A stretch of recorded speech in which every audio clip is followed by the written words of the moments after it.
நம்ம சேனலில் பார்க்க போகிற படம் 2007 ஒரு அடல்ட் சயின்ஸ் ஃபிக்ஷன் த்ரில்லராக எடுத்திருக்காங்க. டி கைஸ் 2 இந்த படத்தை பற்றி தான் பார்க்க போகிறோம். இந்த படம் உங்களுக்கு இப்போ தமிழ் டப்பிங்லேயே அவைலபிள் இருக்குது, யூடியூப்லேயே அவைலபிள் இருக்குது.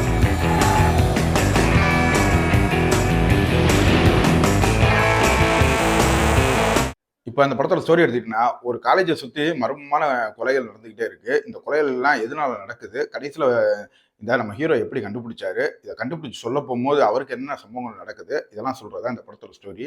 இப்போ இந்த படத்தில் வந்துட்டு நடிச்ச எல்லாமே ஒரு நீட்டாக பர்ஃபார்ம் கொடுத்துருந்தாங்க. அதுலேயும் தமிழ் டப்பிங் சூப்பராக பண்ணியிருந்தாங்க.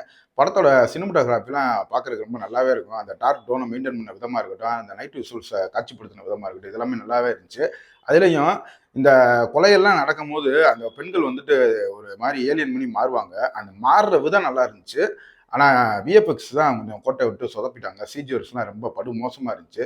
ஒருவேளை 2007 எடுத்தனால இப்படி இருக்கா, இல்லை இதுவே ஒரு லோ பட்ஜெட் படமாக தான் இருக்கும்னு நினைக்கிறேன். அதில் ஏலியன் கான்செப்டை இவங்க கொண்டு வரணும்னு நினச்சி இவங்க கிரியேட் பண்ண அந்த கண்டென்ட்லாம் ரொம்ப நல்லாவே இருந்தாலுமே இதில் வந்து சுவாரஸ்யத்தை கொடுக்க தவறிட்டாங்கன்னு தான் சொல்லணும். ஓவரால் இந்த படம் எப்படி இருக்குன்னு கேட்டிங்கன்னா, வசனமாக முக்கியம், படத்தை பாடுறா அப்படிப்பட்ட கேரக்டராக இருந்தீங்கன்னா உங்களுக்கு இந்த படம் பிடிக்கும். மித்தாளுங்களுக்கு இந்த படம் பிடிக்கிறதுக்கு வாய்ப்பே கிடையாது. ஏன்னா இது ஒரு ஆவரேஜான படம் தான். இப்போ இந்த படம் உங்களுக்கு யூடியூப்ல தமிழ் டப்பிங்லேயே அவைலபிள் இருக்குது. ட்ரை பண்ணி பாருங்க.